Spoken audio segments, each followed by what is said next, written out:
जय हिंद दोस्त। आज आपको दक्षिण भारत का जो इतिहास है उससे रिलेटेड 20 क्वेश्चन बहुत ही इंपॉर्टेंट है हम आपके लिए लेकर के आए हैं। आप इस वीडियो को लास्ट तक देखें।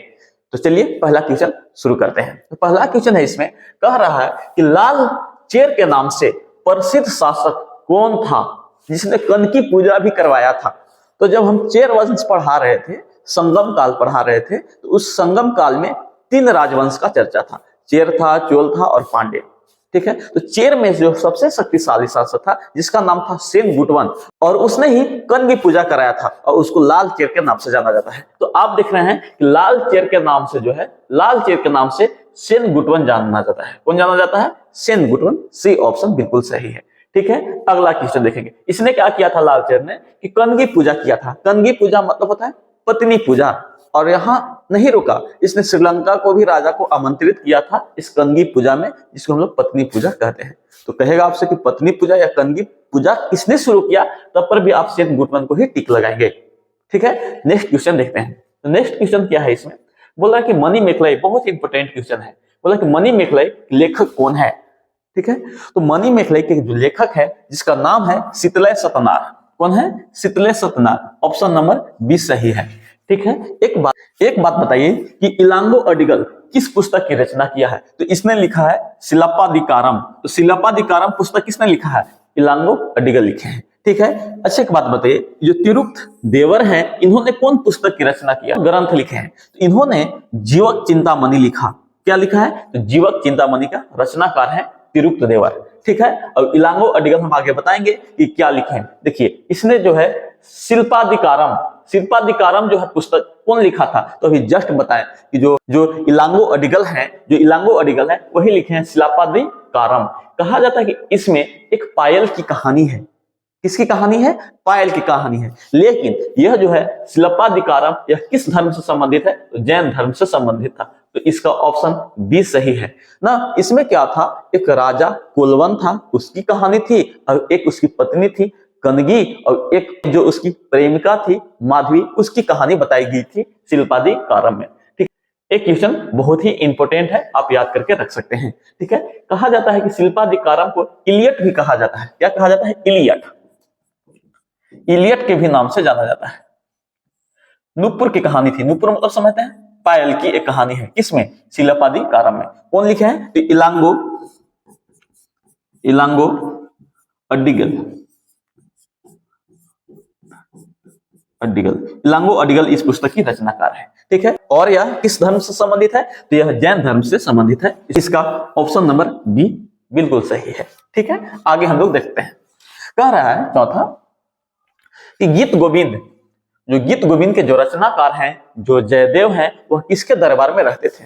अच्छे एक बात बताइए, गीत गोविंद के रचनाकार कौन है? तो जयदेव। कौन है? जयदेव है। लेकिन यह किसके दरबार में रहते हैं? तो वो रहते हैं बाबू लक्ष्मण सेन के दरबार में। सेन वंश के शासक है लक्ष्मण सेन, इन्हीं के दरबार में रहते हैं।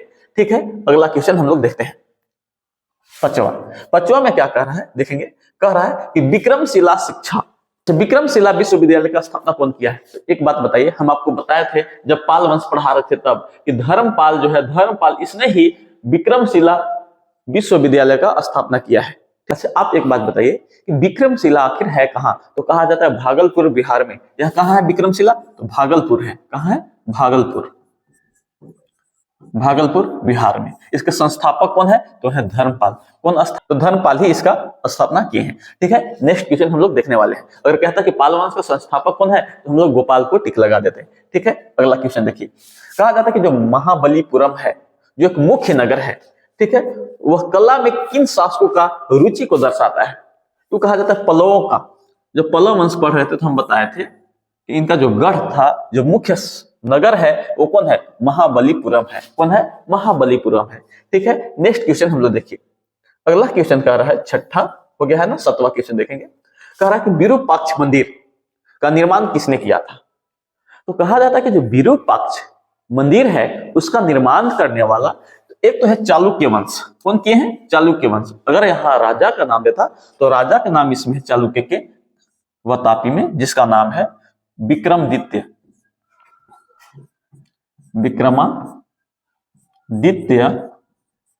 सेकेंड। विक्रमादित्य 2 सेकेंड है, ठीक है। लेकिन इन्होंने नहीं बनवाया था, तो आखिर बनवाया कौन? तो इनकी एक पत्नी है जिसका नाम है लोक महादेवी। क्या नाम है? लोक महादेवी। लोक महादेवी। ये जो लोक महादेवी है, इन्होंने क्या किया कि शिव भगवान का एक मंदिर बनाया जिसका नाम रख दिया लोकेश्वर महादेव का मंदिर।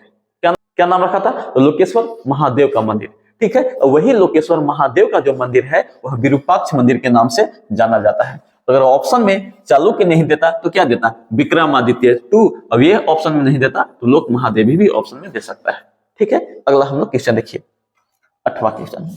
तो कह रहा है कि एलोरा के कैलाश मंदिर किसने बनवाया है? एक बात बताइए, एलोरा के कैलाश मंदिर का निर्माण किसने किया है? तो आप इसमें देखेंगे कृष्ण प्रथम। कौन बना है? तो कृष्ण प्रथम ने ही क्या बना है? एलोरा के कैलाश मंदिर। कैलाश मंदिर 2 गो है, एक कांची में भी कैलाश मंदिर है। देखेंगे अगर क्वेश्चन कहता कि कांची का कैलाश मंदिर, कांची में जो कैलाश मंदिर है, कैलाशनाथ मंदिर, इसको किसने बनाया है? तो कैलाश मंदिर जो है कांची का, उसको किसने बनाया है? तो नरसिंह वर्मन द्वितीय। कौन बनाया है? तो नरसिंह वर्मन द्वितीय। लिख देते हैं यहां पे, नरसिंह वर्मन सेकेंड, इन्होंने ही बनाया है। नरसिंह वर्मन सेकेंड ने बनाया, ठीक है। अब एक बात बताइए, नरसिंह वर्मन जो द्वितीय है किस वंश के शासक है? तो पल्लव वंश के शासक है। किस वंश के? तो पल्लव वंश के शासक है। तो एक बात बताइए कि एलोरा के पूछ रहा कि एलोरा के कैलाश मंदिर कौन बना है? तो कृष्ण फर्स्ट। कौन बना है? तो कृष्ण फर्स्ट। चलिए नेक्स्ट क्वेश्चन हम लोग देखिए। बताइए कि राजेंद्र चोल द्वारा किए गए बंगाल अभियान के समय बंगाल के शासक कौन था? तो हम पढ़ाए थे चोल वंश, उसमें बताए थे कि जिस समय जो राजेंद्र चोल है, राजेंद्र चोल ना आक्रमण किया था बंगाल पर ना, उस समय पाल वंश का शासक कौन था? तो महिपाल। तो महिपाल 2 ऑप्शन है, तो फर्स्ट था। कौन था? महिपाल फर्स्ट, ठीक है। इसको हरा करके, महिपाल को हरा करके राजेंद्र चोल ने गंगईकोंड चोल का उपाधि धारण किया था। और हम आपको यह भी बता दें कि यह आक्रमण सिर्फ गंगा जल के लिए था। किसके लिए? गंगा जल के लिए। मतलब राजेंद्र चोल ने गंगा जल लाने के लिए किस पर आक्रमण किया था? पाल वंश पर आक्रमण किया था। पाल वंश का जो शासक है कौन था? तो महिपाल फर्स्ट है, ठीक है। उनको हरा करके राजेंद्र चोल जो है उपाधि धारण करते हैं गंगईकोंड चोल, ठीक है। चलिए नेक्स्ट क्वेश्चन हम लोग देखिए।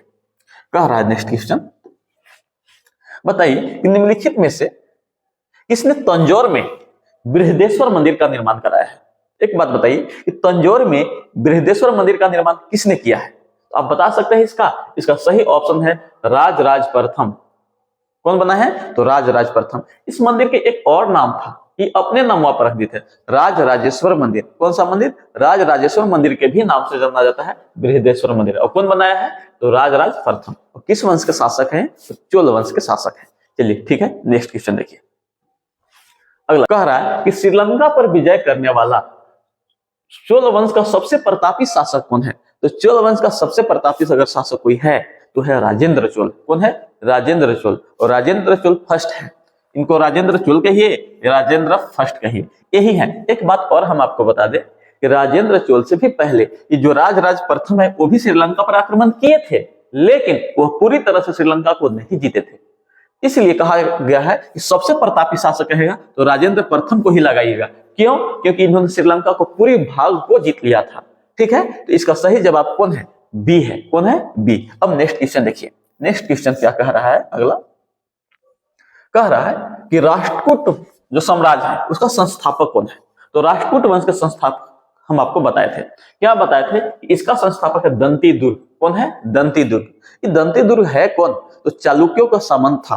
कहा जाता है कि चालुक्य के जो वातापी है उसका जो अंतिम शासक था कीर्ति वर्मन द्वितीय, उसको पराजित करके, उसको हरा करके ना दंती दुर्ग ने ही राष्ट्रकूट वंश का स्थापना किया था। तो इसका सही जवाब दंती दुर्ग है, ठीक है। नेक्स्ट क्वेश्चन देखिए क्या कह रहा है कि निम्नलिखित राजवंशों में से किसने श्रीलंका पर दक्षिण पूर्व एशिया तक जीत लिया? दक्षिण पूर्व मतलब सुमात्रा तक, इंडोनेशिया तक जीतने वाला एक ही शासक है जिसका नाम है राजेंद्र चोल। कौन है? राजेंद्र चोल। और कौन वंश का शासक था? चोल वंश का शासक था। इसका सही जवाब क्या हो जाएगा? ऑप्शन सी सही जवाब है, ठीक है। अगला क्वेश्चन देखिए। कह रहा है कह रहा है कि विक्रमांक चरित्र की रचयिता न बिल्हन, कल्हन नहीं, बिल्हन, कल्हन का पुस्तक तो राजतरंगी है, बिल्हन है, बिल्हन एवं मिताक्षरा के राइटर जो है जिसका नाम है विज्ञानेश्वर, क्या नाम है? विज्ञानेश्वर। यह कह रहा है किसके दरबार में रहते थे, किसके संरक्षण के शासक थे? तो आप एक बात बताइए, जब हम आपको पढ़ा रहे थे विक्रमादित्य 6, इसका नाम था चालुक्य के कल्याणी, चालुक्य के कल्याणी में एक शासक है जिसका नाम है विक्रमादित्य 6, इन्हीं के दरबार में या इन्हीं के संरक्षण में रहते थे। कौन? एक का नाम था बिल्हन, दूसरा का नाम था क्या? विज्ञानेश्वर। इनकी रचनाकार क्या है? विक्रमांक चरित्र है, और इनका रचनाकार क्या है? तो मिताक्षरा। तो मिताक्षरा किसने लिखा है? तो विज्ञानेश्वर ने। और विक्रमांक चरित्र किसने लिखा है? तो बिल्हन ने ही लिखे हैं। ठीक है, तो इसका सही जवाब कौन हो जाएगा? विक्रमादित्य 6। नेक्स्ट क्वेश्चन देखिए, नेक्स्ट क्वेश्चन कह रहा है नेक्स्ट क्वेश्चन, दक्षिण भारत का तक्कोलम का युद्ध हुआ था किसके किसके बीच? बहुत इंपॉर्टेंट क्वेश्चन है, क्योंकि तक्कोलम का युद्ध बार बार पूछा गया है कि तक्कोलम का युद्ध किसके किसके बीच हुआ है। तो पहली बात हम आपको बता देते हैं कि तक्कोलम का जो युद्ध है वह हुआ है, एक तो है चोल, कौन है? चोल, और दूसरा कौन है? राष्ट्रकूट। कौन है? राष्ट्रकूट। एक बात बताइए, चोल में शासक कौन था? तो प्रांतक प्रथम, प्रांतक फर्स्ट है, ठीक है। और राष्ट्रकूट के शासक कौन था? तो ध्रुव। इस समय कौन है? ध्रुव शासक था, ध्रुव। इसको धारावर्ष के भी नाम से जाना जाता है, ध्रुव को कहा जाना जाता है? धारावर्ष के नाम से जाना जाता है, ठीक है। तो एक बात बताइए, यह जो युद्ध हुआ है तक्कोलम का युद्ध किसके किसके बीच? तो यह हुआ है चोल के बीच और दूसरा राष्ट्रकूट के बीच। अगर ईस्वी देता तो 949 ईस्वी के आसपास हुआ है, 949 ईस्वी आप लिख लेंगे। ईस्वी कितना ईस्वी? तो 949 ईस्वी में हुआ है। किसके किसके बीच? तो चोल और राष्ट्रकूट के बीच। चोल के शासक कौन था? तो प्रांतक प्रथम है, और राष्ट्रकूट के शासक कौन था? तो ध्रुव था। तो जीता कौन? तो ध्रुव जीत गए थे। कौन जीते हैं? ध्रुव। और यह जो चोल वंश के शासक प्रांतक फर्स्ट है वह क्या हो गया है? हार गए हैं। चलिए ठीक है, अगला क्वेश्चन देखिए। कह रहा है कि किसके स्वामित्व के लिए पाल, प्रतिहार और राष्ट्रकूट के बीच त्रिपक्षीय संघर्ष हुआ था? एक बात बताइए, त्रिपक्षीय संघर्ष में किसको जीतने के लिए हुआ था? तो यह हुआ था कनौज को जीतने के लिए। किसको जीतने के लिए?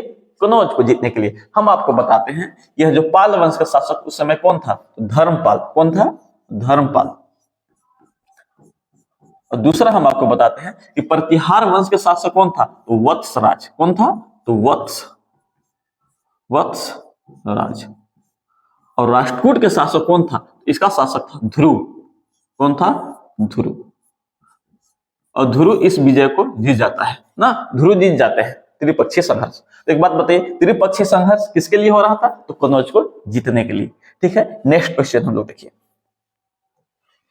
कह रहा है कि दान सागर एक है अद्भुत सागर का रचना कौन किया है? तो दान सागर और अद्भुत सागर का रचना किए हैं भलाल सेन। कौन किए हैं? भलाल सेन ना। तो इसका सही जवाब कौन हो जाएगा? भलाल सेन ही हो जाएंगे, ठीक है। अगला क्वेश्चन देखिए, कह रहा है कि मत विलास प्रहसन के रचनाकार कौन है या रचयिता कौन है? एक बात बताइए कि मत विलास प्रहसन लिखा कौन है? तो महेंद्र वर्मन ही लिखे होंगे। लेकिन एक बात बताइए, महेंद्र वर्मन 2 को दिया है, फर्स्ट को दिया है, सेकेंड भी। इसका फर्स्ट है, कौन है? फर्स्ट। महेंद्र वर्मन फर्स्ट ही मत विलास प्रहसन की रचना किया गया है, ठीक है। मत विलास प्रहसन में हम आपको ये भी बताए थे, इसमें क्या किया गया है आपको कि बौद्ध मठ अवतार था, जैन मठ और साथ ही साथ शैव धर्म को जो मानने वाले हैं उनको मजाक उड़ाया गया है। यह एक प्रकार का नाटक था। कौन? मत विलास प्रहसन, ठीक है। नेक्स्ट क्वेश्चन चलिए देखें।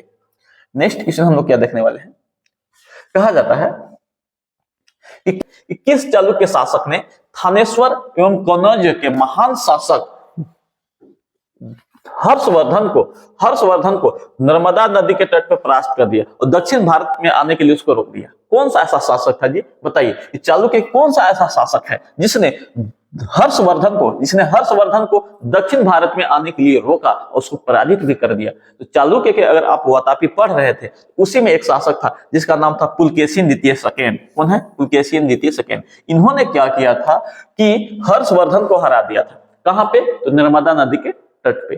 और यह बात कहां लिखा हुआ है? तो इसी का एक अभिलेख है जिसका नाम है ऐहोल अभिलेख। क्या नाम है? ऐहोल अभिलेख। तो कहेगा आपसे कि ऐहोल अभिलेख किसका है? तो पुलकेशिन द्वितीय का। एक बात बताइए, क्या यह खुद ही लिखा होगा, अपने से लिखा होगा यह वाला अभिलेख? नहीं, इसके कोई राज कवि होंगे वो लिखे होंगे। इसके राज कवि का नाम था रवि कीर्ति। क्या नाम था? रवि कीर्ति। और ये रवि कीर्ति ने ही क्या लिखे थे? एहोल अभिलेख। लेकिन एहोल अभिलेख है किसका? तो पुलकेशिन द्वितीय का था। ठीक है, चलिए नेक्स्ट क्वेश्चन हम लोग देखते हैं, लास्ट। इसमें कह रहा है कि चालुक्य और पल्लव के संघर्ष के दौरान किसने जो पुलकेशिन द्वितीय को हत्या कर वातापी पर कब्जा कर लिया और वातापी कोंड का उपाधि धारण करता है। वातापी कोंड मतलब होता है वातापी को जीतने वाला।